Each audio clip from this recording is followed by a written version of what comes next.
Monsieur le Président, chers collègues, Monsieur Soulin. je me permettrai d'intervenir sur la deuxième partie de cette délibération. La création d'une instance participative des jeunes n'est, pardonnez-moi de vous le dire aussi directement, rien d'autre qu'un gadget. Ce n'est évidemment pas un conseil d'une petite centaine de jeunes qui va redonner le goût de la chose publique aux plus de 950 000 néo-aquitains de 15 à 29 ans. Il faut être réaliste. 99% d'entre eux ne connaîtront jamais ni sa composition, ni ses travaux, ni même son existence. Il suffit d'ailleurs de regarder ce qui se fait dans les autres régions pour comprendre que c'est une institution qui n'éveille pas l'intérêt des jeunes. Toutes celles qui ont mis en place un conseil régional des jeunes vous diront qu'il est très difficile de trouver des candidats et encore plus difficile de lutter contre l'absentéisme dans les réunions ou les nombreux abandons en cours de mandat. Qui plus est, le mode de composition et d'organisation que vous nous proposez est assez lourd et ne contribue pas à le rendre visible.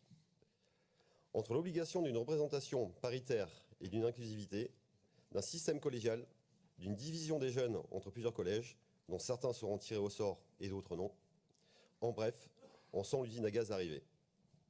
Je passe évidemment outre le fait que cette instance aura la majorité pour seul et unique interlocuteur au sein du conseil régional. Je passe également outre le fait que, bien évidemment, les dossiers sur lesquels devront plancher prioritairement cette instance sont extrêmement politisés et collent à votre agenda idéologique sur l'international, l'Europe ou votre vision de l'écologie. Ceci étant dit, on se demande sincèrement pourquoi vous consacrez autant de temps et d'énergie à la mise en place d'une instance jeune qui va strictement rien révolutionner si ce n'est peut-être de vous donner l'impression d'agir.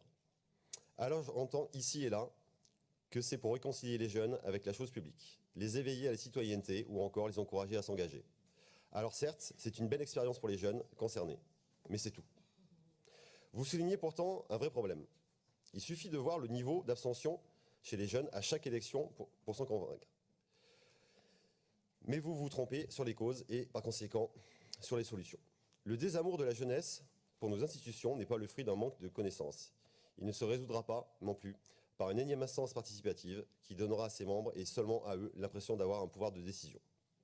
La seule et unique cause de ce désintérêt croissant des jeunes pour l'engagement et pour la vie publique est qu'ils ne vous font plus confiance. Parce qu'ils ont vu les résultats déplorables sur leur quotidien des politiques menées depuis des années. Quand vous agirez enfin face au fait que 23% des jeunes vivent sous le seuil de pauvreté, que 18% d'entre eux ne sont plus ni en emploi, ni en formation, que beaucoup n'arrivent pas à se loger, à se soigner décemment ou à manger à leur faim, et qui sont des milliers à dépendre des aides alimentaires. Là, vous verrez enfin, les jeunes se réconcilier avec la chose publique. Puisqu'il y a des priorités bien plus importantes que cette instance participative pour mobiliser les jeunes, nous voterons donc contre cette délibération. Je vous remercie.